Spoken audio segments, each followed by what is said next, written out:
ಸರ್ಕಾರದ ವಿರುದ್ಧ ಕೇಂದ್ರ ಸಚಿವ ಕುಮಾರಸ್ವಾಮಿ ವಾಗ್ದಾಳಿ ನಡೆಸಿದ್ದಾರೆ. ಕೊಪ್ಪಳ ನಗರದಲ್ಲಿ ಕೇಂದ್ರ ಸಚಿವ ಕುಮಾರಸ್ವಾಮಿ ಅವರು ಹೇಳಿಕೆ ಕೊಟ್ಟಿದ್ದಾರೆ.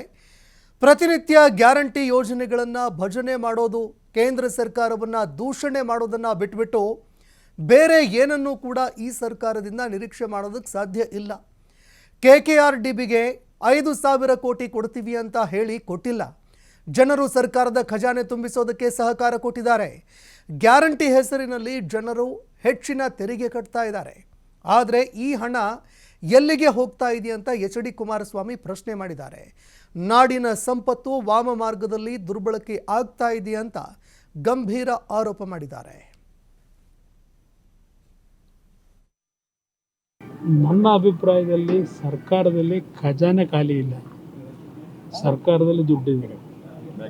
ಆದರೆ ಸರ್ಕಾರ ನಡೀತಾ ಇರತಕ್ಕಂಥ ಮಾರ್ಗದಲ್ಲಿ ದುರ್ಬಳಕೆಗಳ ಮುಖಾಂತರ ಅಭಿವೃದ್ಧಿಗೆ ಪೂರಕವಂಥ ಕಾರ್ಯಕ್ರಮಗಳಿಗೆ ಕೊಡಬೇಕಾದಂಥ ಹಣ ದೊಡ್ಡ ಮಟ್ಟದಲ್ಲಿ ಸೋರಿಕೆ ಆಗ್ತಾ ಇರತಕ್ಕಂಥ ಹಿನ್ನೆಲೆಯಲ್ಲಿ ಅಭಿವೃದ್ಧಿ ಕುಂಠಿತ ಆಗಿದೆ ಅನ್ನೋದು ನನ್ನ ಅಭಿಪ್ರಾಯ.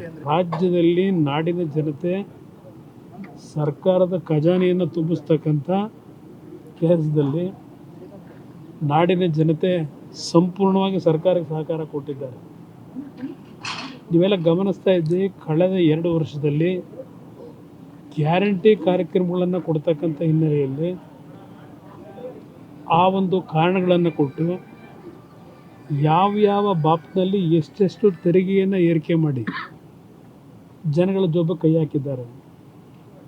ಆ ಹೆಚ್ಚಿನ ಒಂದು ತೆರಿಗೆ ಹಾಕಿ ಹಣ ಸಂಗ್ರಹ ಮಾಡಿ ಎಲ್ಲಿ ಹೋಗ್ತದೆ? ನನ್ನ ಅಭಿಪ್ರಾಯದಲ್ಲಿ ಸರ್ಕಾರದಲ್ಲಿ ಖಜಾನೆ ಖಾಲಿ ಇಲ್ಲ, ಸರ್ಕಾರದಲ್ಲಿ ದುಡ್ಡಿದೆ. ಆದರೆ ಸರ್ಕಾರ ನಡೀತಾ